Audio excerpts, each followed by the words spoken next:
Bismillahirrahmanirrahim. Assalamualaikum warahmatullahi wabarakatuh. Berjumpa lagi di channel YD22. Pada kesempatan ini, channel YD22 akan memberikan sebuah tanggapan.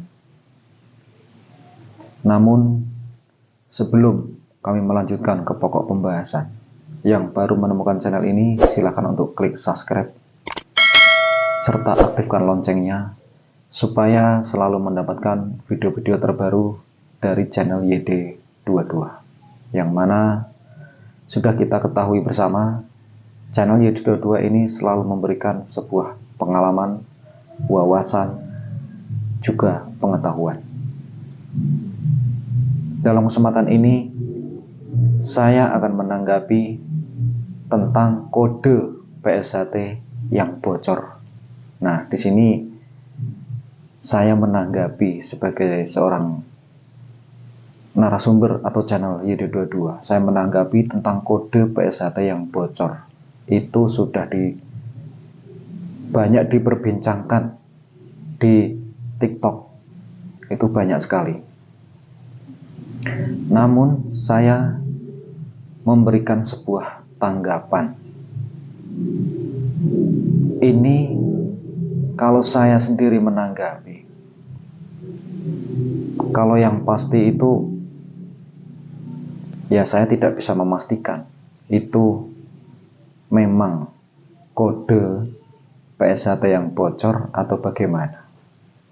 Kalau saya menyingkapi semua ini, ya saya santai saja. Namun perlu diketahui, seandainya kok memang itu bocor, itu tidak ada manfaatnya buat orang lain kecuali anggota persaudaraan setia hati teratai sendiri. Itu tidak ada manfaatnya, malahan sangat berbahaya.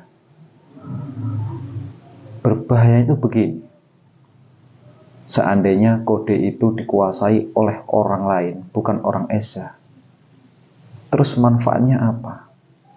Kalau hanya sekedar untuk mengetahui, itu tidak ada fungsinya, tidak ada gunanya. Tapi kalau itu memang dikuasai, dimiliki, mau digunakan untuk siapa? Itu sangat berbahaya. Kalau digunakan untuk orang lain yang bukan orang Esa, mereka nggak tahu. Tapi kalau digunakan buat bukan orang Esa, ya nggak ada gunanya. Tapi kalau sempat digunakan sama orang SH, wah ini yang berbahaya. Sekali dikode, sekali, dua kali, tiga kali, oke, itu bisa diterima. Tapi setelah ditelusuri, mana KTA-nya segala macam, mana sabuknya segala macam, perjalanan hidup di Laten itu bagaimana, pelatihmu siapa, dari ranting mana, dari cabang mana, sempat itu tidak bisa menjawab, digebuki saya, dikeroyok, dimasak orang Esa. Hati-hati. Makanya di sini saya menanggapi itu netral saja. Jadi tidak ada gunanya kalau seandainya kok itu bocor ke orang lain, itu malah sangat berbahaya. Tidak ada gunanya. Nah, kalau sesama orang Esa teratai, iya digunakan sama orang Esa teratai. Itu memang ada gunanya. Sama-sama orang Esa teratai lah.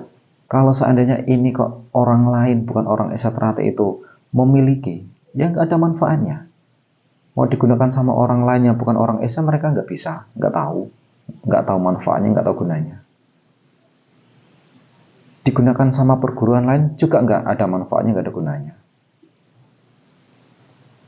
Tapi kalau sempat digunakan ke orang Esa itu sendiri, sempat itu ketahuan, itu akan diselidiki lebih jauh. Dari mana kamu dapatkan itu? Siapa pelatihmu? Dari ranting mana? Dari cabang mana? Kalau tidak bisa menjawab dan kamu sendiri tidak orang Esa, hati-hati. Jadi tanggung resiko sendiri. Itu yang dimaksud dengan berbahaya di situ. Iso digebuki, ya tanggung sendiri nanti akibatnya. Makanya karena itu haknya orang lain, ibaratkan gitu. Nggak perlu. Kalau ingin memiliki kode itu, ya ikut ESA biar lebih paham, lebih ngerti. Tapi kalau hanya sekedar untuk mencuri-curi seperti itu, bagi saya nggak ada gunanya.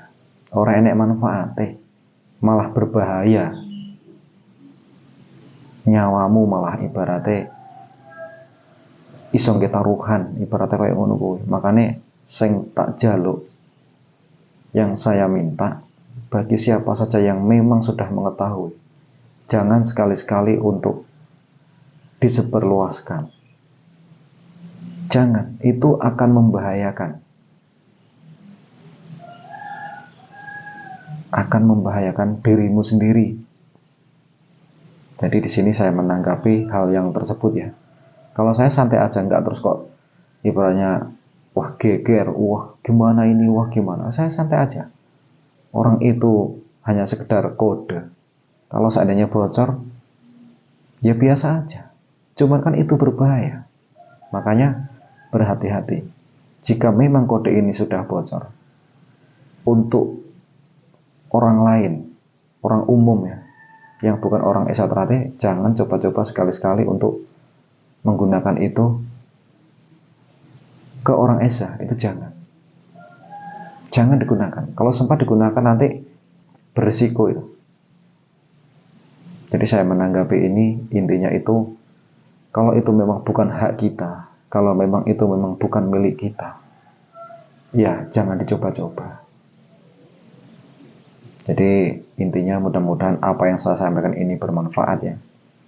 Saya hanya menanggapi kode PS1 itu bocor ya. Kalau memang bocor ya mau gimana lagi. Itu kesalahan dari oknum-oknum itu yang kurang pemahaman atau kurang jelas.